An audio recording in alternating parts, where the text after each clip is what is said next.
Hindi po. Ganyan mo yung kamay mo, idiretso mo. Gayahin mo ko, please. Very good. Ngayon, etong gamit na to is ilalagay natin dyan sa palad mo. Alright? Ngayon, ang gagawin natin, patatayuin natin siya. Ang pangalan niya, si Kuya Toto. Anong pangalan? Kuya Toto. Sabihin niyo, Toto, tayo. Watch and learn. Tumatayo ba? Ayun dun. Hindi. Ayaw niyang tumayo. Sabihin niyo, Toto, talon. Yung malakas. Watch. Tumalon ba? Malakpak naman konti dyan. Hindi po yan ang malig natin. Dito ka sa bandang kaliwa. Yan. Okay. Ganyan mo yung kamay mo. Diretso mo. At patatayuin natin si Toto. Sabihin niyo, Toto, tayo. Yung malakas. Ayaw tumayo.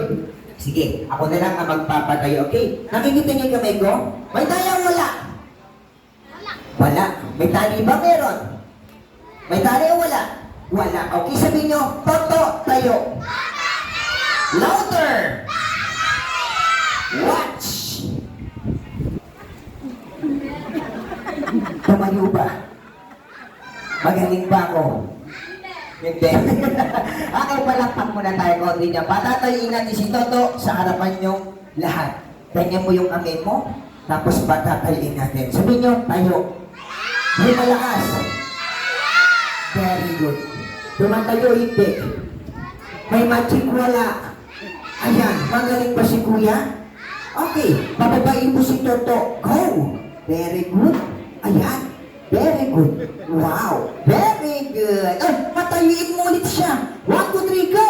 Yan. O, diba? Ang galing. O, palakpakan niyo naman si Kuya. Magaling siyang mag-magic. Opo, okay. Ngayon, gusto mo ng real magic? Asan si daddy mo? Asan si mami niya? Mami or daddy? O, si daddy na lang may hawak si mami. Daddy, where are you? Hindi ikaw. Ay! Anak po ni sir. Mahal, hindi ikaw ang daddy Ay, niya. hindi po yung daddy po nito. Yung daddy po nito, nasaan? Natutulog sa sasakyan. O sige, tawagin na rin natin si sir. Sir, halip po kayo. Total naman, nandito na kayo. Kuya, pwede ka nang upo. Palakpakan natin si Kuya. Okay? Ngayon, ang gagawin natin, ito po yung tinatawag natin mind precision or tinatawag natin pang-agaw ng utak or pang-agaw ng hindi makakabasa ng binabasa niya. Sir, kayo po yung nagpa-birthday. Yes po, meron po kong ipapabasa sa inyo. Tapos lahat po ng mga kids natin, babasahin nyo lang din. Pero huwag nyo pong sasabihin kung ano yung word na yon. Okay? Babasahin nyo lang po, huwag nyo pong bibigkasin sa bibig nyo para hindi po marinig ni sir. Okay? Meron po kong 4 na papers dito na tinatawag natin. Ngayon, ang gagawin natin, babasahin nyo lang po, titignan lang po natin kung kayang-kaya ko pong tanggalin ang isip ni Sir sa pagkakataon ngayon. Wait lang po, tatanggalin ko lang po yung kanyang eyes or kanyang mata na hindi makakabasa ng dapat basahin. Sir, meron po ba kayong nararamdaman? Wala kayong nararamdaman. Ngayon, ang gagawin natin, papabasa po natin sa lahat ng mga guests po natin. Okay, napabasa niyo po. Napabasa niyo? Huwag niyo pong sasabihin. Ngayon, kung napabasa niyo po sa lahat ng mga bisita, napabasa po ma'am?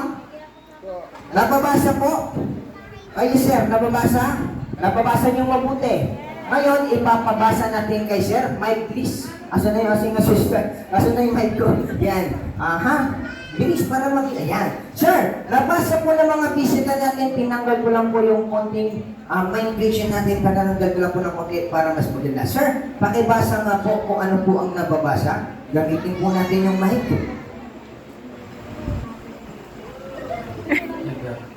Pakalakasan po. Ano po? Edutaktan. Tama po ba? Tama, sir. Mali. Mali. Pakiulit nga, sir. Pakiulit po. Ayaw po bang magbasa hindi? Edutaktan. Sir, tama mali? Mali, sir. Sige po, bibigyan ko po muna chance si sir. Ito po po yung isa nating chance para mabasa ni sir. Ano po ang nababasa natin?